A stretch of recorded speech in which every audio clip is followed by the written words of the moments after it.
I'm 60 years old and I've been in business one way or another since I was 19 or 20, so call it 40 years. And in that time, I've been involved in a lot of negotiations. And I met a lot of people that were really good at negotiating. I paid close attention to them and I tried to employ some of the strategies they use. But in those 40 years, it amazes me how many people I run into that really don't understand negotiating. They think they do. They think they're really good at it, but in fact they're not, because they don't look at the long play and they go with their ego.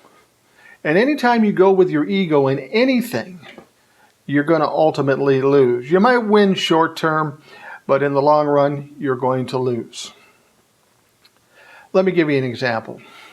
And I can talk about things I've experienced in this business. I have something, a product or service that I want to sell. Somebody calls me up and says, "Hey, Mike, I want to buy your service or product." Okay, that's a good start. You know I want to sell it. I know you want to buy it. So that's a good basis to start things. But inevitably, that person who's calling me about my product or service will immediately do a couple of things that a lot of times work for them, but not in the long run. And the people on the receiving end almost always get screwed in the deal. And I'll explain. Somebody will call me up and say, "Mike, I'm interested in your deal." Now, the first thing they will do, they will try to explain how successful they are, how powerful they are in the business. And they'll also explain how what you have isn't worth shit. Now, neither of those is probably true. But that's their way to get the upper hand. Their ego is saying, "I've got to get the power, so he'll do what I want to do." And that happens all the time, almost every time I pick up the phone. Unfortunately for them, I'm the wrong guy to do that to. And I'll explain to you why and what you really need to do with those people. Now, on the receiver's end, they might say, "Oh, I got to really make this sale. I got to pay the mortgage. I got to do this. So, yeah, I'll just bend over and do what he wants so I get the deal done." A lot of people will do that. So the guy buying, even though he called you, is now the authority, is the superior in this deal, and you're just a supplicant who just does whatever he wants so you can get that money and get that deal done. Now this guy thinks he's smart because he's winning the negotiation. And he may win it in the short term because somebody just doesn't know what they're doing. But in the long run, it's going to harm him. Because, see, in the long run, this person, the receiver, is going to understand, well, I do have a little power. I've done a lot of good business for him. I'm getting tired of this shit. Then they'll rear up and go after this guy. This guy will be appalled because he's been the boss all along, and now this person is trying to throw it back in his face, and that causes a rift in the whole relationship. See, when you're dealing with a negotiation, and it may be a long-term relationship, you've got to set the ground rules right here and now. And having one person in power and the other person subservient won't work. That's not what we do in business. I have something of value, you have something of value, we bring them together and create something bigger in value. But people don't get that. So this guy keeps pushing it. "I'm successful, I'm powerful, and you should feel lucky to buy from me."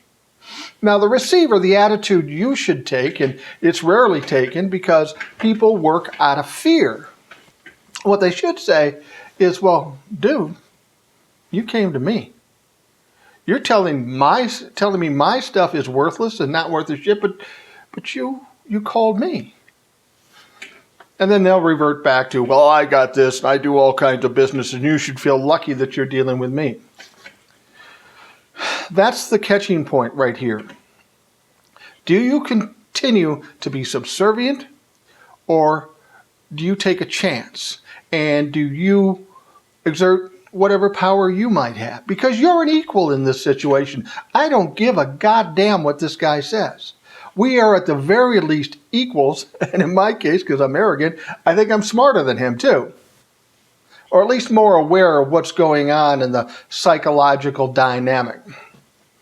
So when you're in the position of this receiver of this potential buyer. Instead of bowing down, kissing his ring, and doing whatever you're told, you have two tools that work in your favor. If you have the courage to use the tools. First, understand what you have is of value and he wants it. Know that in your head. That is one thing that tells you that you're on a par with this guy. The second thing that's most valuable in any negotiation, and most people are afraid to use, is I don't give a shit. I do it all the time. Mainly because I really don't give a shit. But in the negotiation, when this guy is trying to intimidate you, tell you how powerful he is, and taunting you with his money, and you begging for that money, he has control. The moment you say, I don't give a shit. Well, if you're going to do it that way, thanks for the call. I'll see you later. Now, people will say to me, well, then you just lose the deal. What good does that do?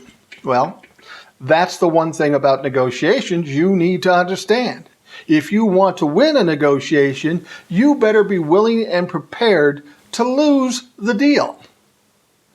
And that's not such a bad thing, because if this guy is that big a dick, you don't want to work with him on a regular basis. And if he came to you and wants your product or service, there'll be somebody else. And lastly, you don't want to be the subservient guy in this whole process for 1, 2, 3, 4, 5 years. Because they're just going to beat you up more and beat you up more, and you're going to continually lose. If you are subservient, you won't get what you deserve, and you won't get any respect. And in this business, any business for that matter, respect has a huge value because it determines how your deals go. So, you've got to be able to say, well, I don't give a shit, or walk away from it. 9 times out of 10, because this guy came to you, he's not going to let that happen. Or he might let you hang up, but he'll be back to you because he really does want the product. He really does need the product because he knows he can sell it, and he knows in his head exactly what he's going to make out of it. So not only have I taken the deal away from him, I've stolen his profit. I'm supposed to be subservient, but I'm controlling this whole damn thing because now he doesn't get to do what he's going to do. Now, chances are he's going to call you back and say, all right, we'll do this, and then he'll behave. There are chances, too, that he won't call you back and his ego's too damn big and he'll just pout and go someplace else and fail. You got to be willing to take that risk because it's not about the one deal. It's about your career. It's about your business. It's about the process in doing it. It's about the day-to-day understanding that you have some control in your life and in these deals. There is no deal out there that is so great that you have to give up your integrity or pride or self-worth. There's just nothing out there that's worth it. There just isn't. So you've got to maintain a certain amount of control. This guy gets out of hand and asks for things you don't like. Don't bend over backwards. Just say, fuck it, I'm not going to do that. No way am I going to do that. Thank you for your call. Hopefully we'll connect on something else. That is the words that guy does not want to hear. Because when you do that, you are stealing his power away, and that's all he's got. He wants the power in the deal.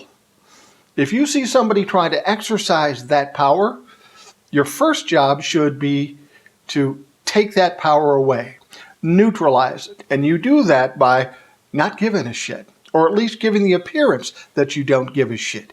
Yes, there's some risk, but in the long run, it pays off for you to do that. Negotiation's a head game. You got to beat this guy at a head game. And if you don't care, you can't be beaten. Thanks for joining me here. I'll talk to you again soon.